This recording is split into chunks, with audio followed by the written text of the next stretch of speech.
The Doctor julukan Rossi sejatinya memiliki Francesco Pecco Bagnaia sebagai murid tersuksesnya di ajang balap MotoGP. Akan tetapi sebagai catatan, Pecco bukan pembalap bagi tim pabrikan Valentino Rossi, melainkan pabrikan Ducati. Oleh karena itu, Pecco tidak bisa menyertakan embel-embel 46 atau warna kuning stabilo dalam perjalanannya sebagai pembalap Ducati Lenovo Team. Valentino Rossi bukan hanya legenda balap motor, tetapi juga merek terkenal hingga dunia. Namun perusahaannya VR46 sedang dalam krisis. Pensiunnya Valentino Rossi dari MotoGP kini terjadi 2,5 tahun lalu dan ketidakhadirannya masih terasa.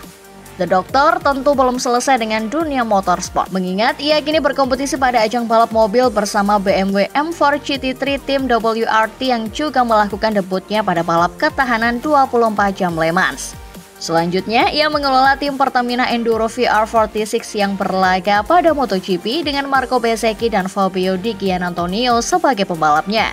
Harus dikatakan bahwa bahkan bagi Rossi, periode yang lebih rumit bisa datang dan inilah yang terjadi pada salah satu bisnisnya.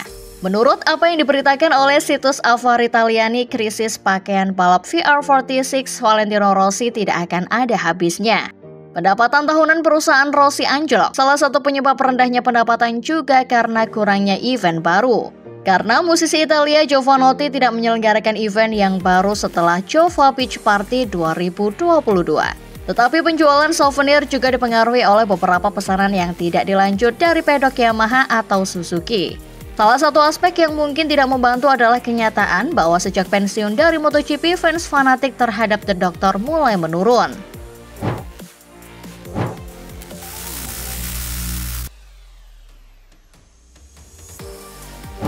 Marquez dan Martin menjadi dua kandidat terkuat sebagai rider kedua pabrikan Italia itu. Rencana awalnya Jorge Martin akan dipromosikan, menyusul performa bagusnya dengan menjadi runner-up musim lalu dan kini memuncaki klasemen sementara MotoGP 2024. Sementara Marquez digadang-gadang akan pindah ke Pramac. Akan tetapi situasi berubah drastis karena Marc Marquez yang kini membela Gresini Racing menolak memperkuat tim satelit lagi untuk musim depan. Ducati lantas mengubah rencananya dengan langsung mempromosikan juara dunia 8 kali itu yang memaksa Jorge Martin menyeberang ke Aprilia. Sebelum keputusan itu dibuat, Ducati diyakini menawarkan sebuah klausul kepada kedua pembalap. Klausul itu menyatakan bahwa jika Marquez menjadi juara dunia musim ini, maka dia akan otomatis bergabung ke Ducati. Hasilnya Jorge Martin menerimanya tapi ditolak Marquez. Dilansir Crash, Marc Marquez menolak klausul Ducati tersebut karena ada 3 alasan. Salah satu alasan utamanya soal tunggangan. Seperti diketahui, Marquez memakai GP23 sedangkan Jorge Martin dibekali GP24 spesifikasi Desmos edisi terkini. Alasan kedua, Marquez tidak akan pindah dari tim satelit satu ke tim satelit lainnya. Dan alasan ketiga soal sponsor pribadi Marquez yang harus diberi kepastian.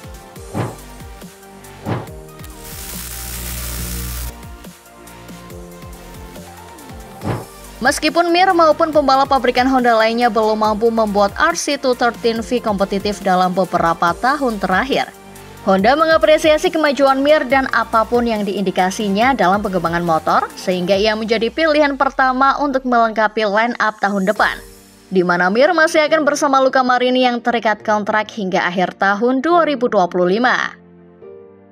Pasca seri ke-7 di musim MotoGP 2024, Joan Mir sementara menjadi pembalap Honda tertinggi peringkatnya di klasemen kejuaraan dunia, yaitu peringkat ke-18 dengan 13 poin. Unggul 4 poin dari Johann Zarco di P19, unggul 5 dari Takaki Nakagami di P20, dan jauh di atas Luca Marini yang berada di peringkat 24 dan masih belum mencetak satupun poin setelah 7 Grand Prix. Keputusan ini mungkin sedikit banyak disebabkan oleh keputusan Maverick Viñales yang awalnya juga sempat berbicara dengan HRC untuk akhirnya memilih KTM Tech 3 tahun depan. Viñales awalnya santer diisukan kuat akan menggantikan tempat Mir di tim pabrikan Honda pada 2025. Dengan ini 3 tempat di tim Honda sudah lebih jelas, yakni Marini, Zarco, dan Mir. Tinggal posisi Takaki Nakagami di LCR Honda yang masih ditunggu keputusannya.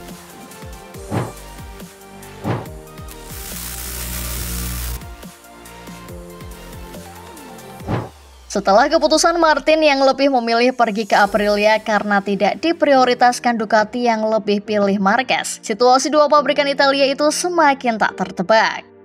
Perlakuan yang diterima Martin dari Ducati sedemikian rupa seakan menggambarkan adanya pengkhianatan setelah diberi harapan palsu. Karena pada akhirnya hanya ingkar janji yang didapat, besar kemungkinan Martin juga menyimpan rasa sakit hati.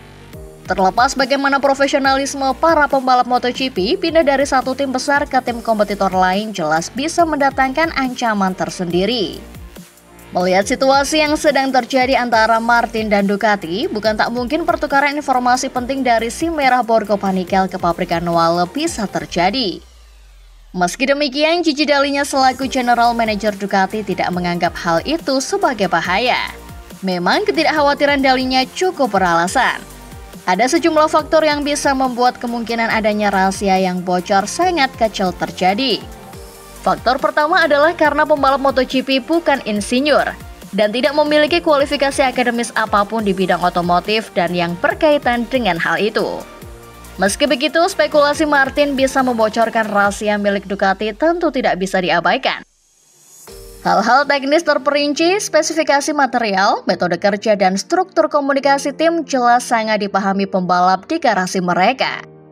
Pertukaran informasi semacam ini telah menjadi hal lazim di pedok. Informasi bisa menyebar dengan sangat cepat.